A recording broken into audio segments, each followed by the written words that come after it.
ಒಂದು supreme court ತೀರ್ಪನ್ನ ಎಲ್ಲರೂ ಶ್ಲಾಘಿಸ್ತಾ ಇದ್ದಾರೆ, ಮತ್ತೆ ಒಂದು ಒಳ್ಳೆ ತೀರ್ಪು ಅಂತ ಎಲ್ಲ ಇದ್ ಮಾಡ್ತಾ ಇದ್ದಾರೆ. ಬಟ್ ಈಗ ಬೇಲ್ ಕ್ಯಾನ್ಸಲ್ ಆಗ್ಲಿಕ್ಕೆ ಈಗ ಸುಪ್ರೀಂ ಕೋರ್ಟ್ ಯಾವೆಲ್ಲ ಇದನ್ನ ಪಾಯಿಂಟ್ಸ್ ನ ಪರಿಗಣನೆ ಮಾಡಿರ್ಬೋದು? ಓಕೆ, ಅಂದ್ರೆ ಎಲ್ರೂ ಕೂಡ ಈ ಆದೇಶವನ್ನ ಪ್ರೀತಿಸಿದ್ದಾರೆ, ಗೌರವಿಸಿದ್ದಾರೆ, ಗೌರವಿಸಲೇಬೇಕು. ನಮ್ಗಿಲ್ಲ ಬೇರೆ ವಿಧಿ ಇಲ್ಲ, ಗೌರವಿಸಲೇಬೇಕು. ಯಾರು ಕೂಡ ಎಲ್ಲ ಸೋಷಿಯಲ್ ಮೀಡಿಯಾದಲ್ಲಿ ಅದು ಇದು ಮಾಡ್ತಾರಲ್ಲ, ಸುಪ್ರೀಂ ಕೋರ್ಟ್ ಬಗ್ಗೆ ಏನು ಹಾಕಂಗಿಲ್ಲ ಅಲ್ಲ, ಅವ್ರಿಗೆ ಮಾಹಿತಿ ಕೊಡ್ತಾ ಇದೀನಿ, ತಪ್ಪು ಮಾಡ್ಬೇಡ್ರಪ್ಪ ಅಂತ. ಆಮೇಲೆ ಹುಷಾರು. ಅದಕ್ಕೆ ಮತ್ತೆ ಓಪನ್ ಆಗಿ ನಾನು ಬಂದಿರುವಂತದ್ದು ನಮ್ಮ ರಮ್ಯಾ ಮೇಡಮ್, ನಟಿ ಇರ್ಬೋದು, ಅಥವಾ ನಟಿ ಅನ್ನೋದಕ್ಕಿಂತ ಒಬ್ರು ಎಕ್ಸ್ MP, ಅವ್ರಿಗೆ ನಾನು ಅತಿ ಗೌರವದಿಂದ ಹೇಳ್ತೀನಿ.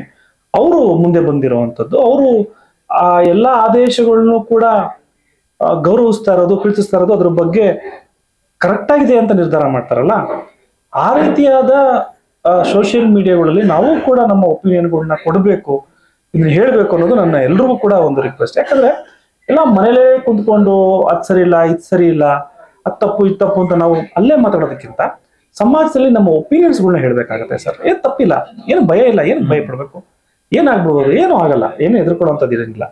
ಸೊ ಎಲ್ಲಿವರೆಗೂ ನಾವು ತಪ್ಪು ಮಾಡಲ್ವೋ, ನಾವು ಸ್ಟ್ರಾಂಗ್ ಆಗಿದೀವೋ, ನಾವು ಸರಿ ಇದೀವೋ, ಅಲ್ಲಿವರೆಗೂ ನಮ್ಗೆ ಏನು ಆಗಲ್ಲ, ಇದೊಂದು ಗ್ಯಾರಂಟಿ ಇರಲಿ.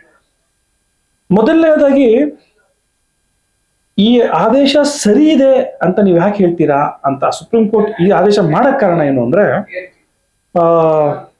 ಸುಪ್ರೀಂ ಕೋರ್ಟ್ ಅಬ್ಸರ್ವ್ ಮಾಡಿರುವಂತದ್ದು ಸರ್, ಮೊದಲು ಈತ ಪ್ರಾಣ ಹೋಗಿರೋದ್ರಿಂದ ಹಿಡಿದು, ಅಂದ್ರೆ ರೇಣುಕಾ ಸ್ವಾಮಿ ಆ ಚಿತ್ರದುರ್ಗದಿಂದ ಬಂದಾಗಿಂದ ಹಿಡಿದು ದರ್ಶನ್ ಅವರು ಬೇಲ್ ಆಗೋವರೆಗೂ ಕೂಡ, ಮತ್ತೆ ಬೇಲ್ ಆದ ನಂತರ ಶೂಟಿಂಗ್ ಹೋಗಿರೋ ತನಕನೂ ಕೂಡ ಎಲ್ಲವನ್ನು ಸಂಪೂರ್ಣವಾಗಿ ಸೂಕ್ಷ್ಮವಾಗಿ ನೋಡಿದೆ.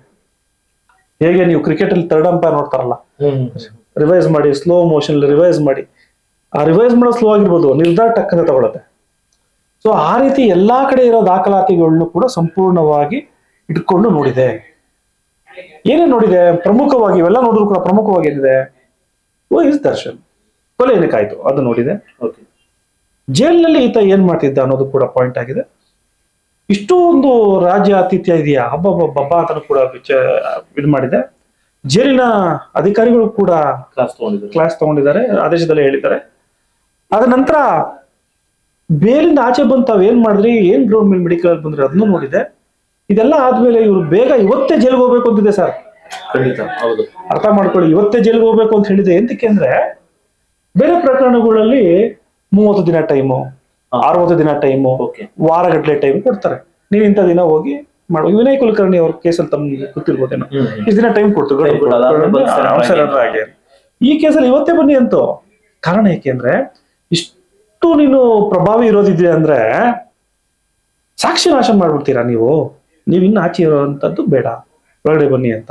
ಇಷ್ಟೆಲ್ಲ ಆದೇಶ ಮಾಡಿರೋರು ಬೇಲ್ ತಿರ್ಗಾ ಕೊಡ್ತಾರ? ಸುಮ್ಮನೆ ನನ್ ಕೇಳ್ತಾರೆ, ಸುಮ್ಮನೆ ಬೇಲ್ ಆಗ್ಲಿ ಬಿಡ್ಲಿ ಅದು ಅವ್ರಿಗೆ ಬಿಟ್ಟಿದ್ದು, ಅವ್ರ ಹಣೆ ಬರ. ಬಟ್ ನಾನು ಸಮಾಜಕ್ಕೆ ಯಾವುದೋ ಒಂದು ಮಾಧ್ಯಮದಲ್ಲಿ ಹೇಳ್ಬೇಕಂದಾಗ ನಾನ್ ಸತ್ಯವನ್ನೇ ಹೇಳ್ಬೇಕಾಗುತ್ತೆ, ಅದ್ಬಿಟ್ಟು ಬೇರೆ ಏನ್ ಹೇಳಕ್ಕಾಗಬಾರ್ದು, ತಪ್ಪಾಗ್ಬಾರ್ದು. ನಮ್ಗೆ ಯಾಕೆ ಸರ್, ಏನು ಇದೆ ಆಪ್ಷನ್, ನಾವು ನ್ಯಾಯದ ಪರ, ಸತ್ಯದ ಪರ, ಧರ್ಮದ ಪರ ಅಷ್ಟೇ. ಯಾರೇ ತಪ್ಪು ಮಾಡ್ಲಿ, ನಾಳೆ ನಾನೇ ತಪ್ಪು ಮಾಡಿದ್ರೆ ದಯವಿಟ್ಟು ನನಗೂ ಅದೇ ಸ್ಥಾನದಲ್ಲಿ ಕೊಡಿ, ಅದಕ್ಕಿಂತ ದೊಡ್ಡ ಸ್ಥಾನದಲ್ಲಿ ಕೊಡಿ. ಚಪ್ಪಲಿ ಹೊಡಿಲಿ, ನಾನು ಹೊಡ್ಸ್ಕೊಂತೀನಿ. ತಪ್ಪು ಮಾಡಿದ್ರೆ ಮಾತ್ರ ನಾನ್ ಮಾಡ್ಲಿ ಅಥವಾ ನನ್ನ ಕುಟುಂಬದವ್ರು ಮಾಡ್ಲಿ ಅಥವಾ ಯಾರೇ ಮಾಡ್ಲಿ, ತಪ್ಪು ತಪ್ಪೆ. ಇಲ್ಲ ಅಂದಾಗ ಅದನ್ನ ಹೇಳುವಂತ ಧೈರ್ಯವೂ ನಮ್ಗಿದೆ, ತಪ್ಪಿಲ್ಲ. ಯಾಕಂದ್ರೆ ನಾವು ಸಮಾಜದಲ್ಲಿ ಏನೋ ಒಂದ್ ಚೂರು ತಿಳ್ಕೊಂಡಿರೋಂಥವ್ರು ಅಂತ ಹೇಳಿದಾರೆ ಜನ, ನಮ್ಗೆ ಗೊತ್ತಿಲ್ಲ ನಾವು ತಿಳ್ಕೊಂಡಿದೇವಲ್ವಾ ಅಂತ. ಸೊ ಅದನ್ನ ನೀವ್ ಹೆಂಗೋ ಒಂದು ಮದುವೆ ಕೂರಿಸಿ ನಮ್ಗೇನೋ ಹೇಳಿಸ್ತಾ ಇದ್ದೀರಾ ಅಂದ್ರೆ, ಸೊ ನಾನು ಸತ್ಯವನ್ನೇ ಹೇಳ್ಬೇಕು. ಹಾಗಾಗಿ ಬೇಲ್ ಆಗಲ್ಲ ಸರ್, ಬೇಲ್ ಆಗಕ್ಕೆ ಸಾಧ್ಯವೇ ಇಲ್ಲ. ಇವೆಲ್ಲ ಪರಿಗಣಿಸಿರುವಂತ ಸುಪ್ರೀಂ ಕೋರ್ಟ್ ಕೊಟ್ಟಿರುವಂತ ಆದೇಶವನ್ನ ಸಾರ್ವಜನಿಕ ವಲಯದಲ್ಲಿ ಸ್ವಾಗತ ಮಾಡ್ತಾ ಇದ್ದಾರೆ. ಯಾಕೆ ಅಂದ್ರೆ ದುಡ್ಡಿರೋನು ಕಾನೂನನ್ನ ಕೊಂಡ್ಕೊಳಕ್ ಆಗ್ಬಿಟ್ರೆ ಈ ದೇಶದಲ್ಲಿ ದೇಶವಾಗಿರಲ್ಲ, ಭಾರತವಾಗಿರಲ್ಲ. ದುಡ್ಡಿರ್ಲಿ ದುಡ್ಡಿಲ್ಲದೆ ಇರ್ಲಿ, ಕಾನೂನಿಗೆ ಯಾವುದೇ ಬೆಲೆ ಇಲ್ಲ. ಕಾನೂನು ಯಾವತ್ತೂ ನ್ಯಾಯದ ಬೆಲೆ. ಯಾರು ಒಳ್ಳೇದ್ ಮಾಡ್ತಾನೆ, ಭಗವಂತ ಹೆಂಗೆ ಒಳ್ಳೆಯವ್ರ ಪರ ಇರ್ತಾನೋ ಕಾನೂನು ಹಂಗೆ ಒಳ್ಳೆಯವ್ರ ಪರನೇ ಇರ್ಬೇಕು, ಅವಾಗಲೇ ದೇಶದ ಸುವ್ಯವಸ್ಥೆ. ಎಸ್, ಹಾಗಾಗಿ ಸಾರ್ವಜನಿಕ ವಲಯದಲ್ಲಿ ಪ್ರಶಂಸೆ ಬಗ್ಗೆ ತುಂಬಾ ಇದ್ದಾರೆ. Very good judgment, very good judgment. Just I will take you for another case.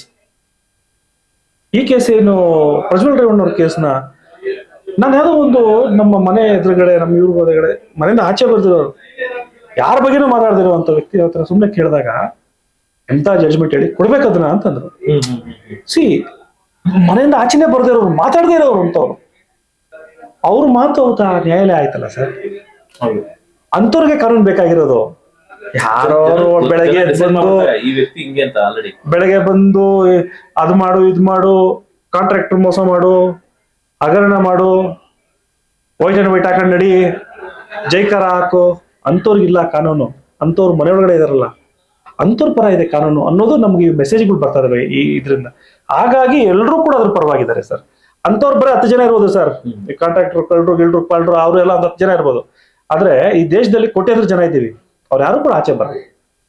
So ಹಾಗಾಗಿ ನಿಮಗೆ ಒಂದು ಪೋಸ್ಟ್ ನೋಡ್ಬೋದು, ತುಂಬಾ ಲೆಂತಿ ಮಾಡ್ತೀನಿ, ಐ ಆಮ್ ರಿಯಲಿ ಸಾರಿ. ಒಂದು ಪೋಸ್ಟ್ ನೋಡ್ಬೋದು, ಹ್ಯಾಪಿ ಬರ್ತ್ಡೇ ಟು ಯು ಅಂತ ಯಾರೋ ಒಬ್ರು ಏನೋ ಹಾಕ್ಬಿಟ್ಟಿರ್ತಾರೆ, ಯಾರೋ ಒಬ್ರು. ಅವ್ರ ಒಬ್ಬಂದೇ ಆ ಏರಿಯಾದಲ್ಲಿ ಅವ್ರು ಬರ್ತಡೇ ಇರಲ್ಲ. ಹೌದು, ತುಂಬಾ ಜನ ಇರುತ್ತೆ. ಅವತ್ತು ಒಂದು ಮಗುವಿಂದ ಯಾರ್ಯಾರ್ದು ಹಾಕಿರ್ತಾರೆ. ಸೊ ಹಾಗಾಗಿ ಅಲ್ಲಿ ಹಾಕ್ಸ್ಕೊಳ್ಳೋಕ್ಕಿಂತ ಅಥವಾ ಅವ್ರು ಹಾಕಿರೋದಕ್ಕಿಂತ ವ್ಯಕ್ತಿ ಯಾರು ಅಂದ್ರೆ ಜಾಸ್ತಿ ಮೇಲೆ ಇರ್ತಾರಲ್ಲ, ಅವರ ಒಂದು ಪವರ್ ಜಾಸ್ತಿ ಇರೋದು ನನಗೆ ಹೇಳಕ್ ಇಷ್ಟಪಡ್ತೀನಿ ಸರ್. ಈಗ ಫೈನಲ್ ಆಗಿ ದರ್ಶನ್ ಅಭಿಮಾನಿಗಳು ಈ ಸಮಯದಲ್ಲಿ ಯಾವ ರೀತಿ ಏನಾದ್ರು ಮಿಸ್ಟೇಕ್ ಮಾಡುವಂತದ್ದಾಗ್ಲಿ, ಯಾವ ರೀತಿ ಇರ್ಬೇಕು, ಕಾನೂನು ಸಲಹೆ ಹೇಗೆ ಕೊಡ್ತೀರಾ? ನಗುನೇ ತಮ್ಗೆ ಆನ್ಸರ್ ಕೊಟ್ಟಿರ್ಬೋದು. ಪಾಪ ಅಭಿಮಾನತ್ವ ಇರ್ಲಿ ಸರ್, ತಂದೆ ತಾಯಿ ಮೇಲೆ ಜಾಸ್ತಿ ಇರಲಿ, ಬಂಧು ಬಳಗದ ಮೇಲೆ ಜಾಸ್ತಿ ಇರಲಿ, ಸ್ನೇಹಿತರ ಮೇಲೆ ಇರಲಿ.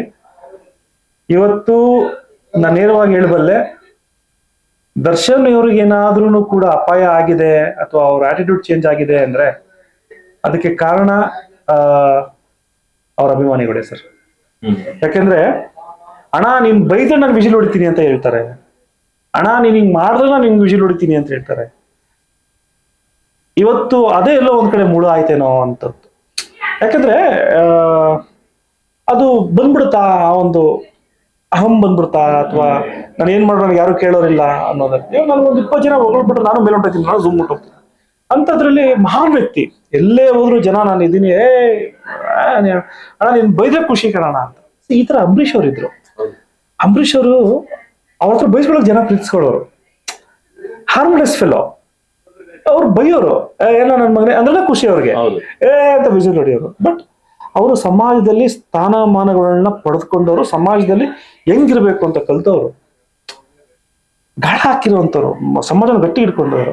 ಪಾಪ ಎಲ್ಲೊಂದ್ ಕಡೆ ದರ್ಶನ್ ಅವರು ಅವು ಯಾವ ಕೂಡ ಅವ್ರಿಗೆ ಸಿಗದೇ ಇರೋಂಥದ್ದು ಒಂದ್ ಎಲ್ಲೋ ಒಂದ್ ಕಡೆ ಎಲ್ಲೋ ಒಂದು ಮೆಚ್ಚೋಕ್ ಹೋಗಿ ಅವರು ವ್ಯಕ್ತಿತ್ವ ಇಲ್ಲ, ಅಭಿಮಾನಿಗಳು ಮೆಚ್ಚೋಕ್ಕೋಸ್ಕರ ಅಲ್ಲ, ಆ ವಿಸಿಲ್ಗಳು, ಆ ಹೊಗಳಿಕೆ ಅಥವಾ ಆ ಪ್ರೀತಿ.